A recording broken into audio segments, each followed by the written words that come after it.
TY. I've been participating in the Occupy movement. And what's the main issues that you're interested in protesting? My primary one is local. I grew up in the city. For me, just disenfranchisement in DC, our lack of representation, our lack of an ability to make any decisions for ourselves, essentially.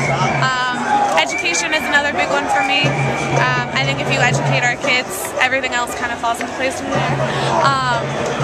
And I think it's a human rights violation what's happening to the kids in this country, that they don't have access to a decent education. The education system is completely broken. Even when it's working well, I think our education system is seriously lacking. So just kind of voice for the voiceless. Where do you see the movement going in the next few months as we enter winter and with the shutdowns happening around the country? It's a really interesting question. I think in a lot of ways we just have to make it through the winter and sustain what we have going until the spring, and then I think it's really going to pop off. I've heard a lot of different ideas about what a victory would look like.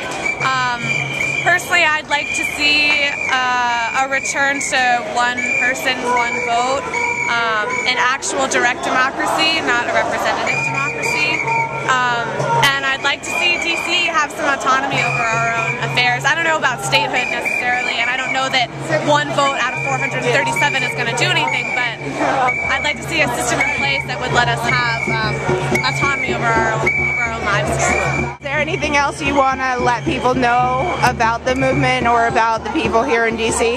Yeah, I think the one thing to kind of say about all this is that, you know, we're starting something really big here, and it's going to be kind of messy. And I think we've done a really incredible job of really valuing nonviolence. So I would just really encourage people to read the stuff we've written, read the Declaration of the Occupation of DC, see what we're about, see if you agree with any of it, and just come down, and if you're comfortable and you dig it, then stay.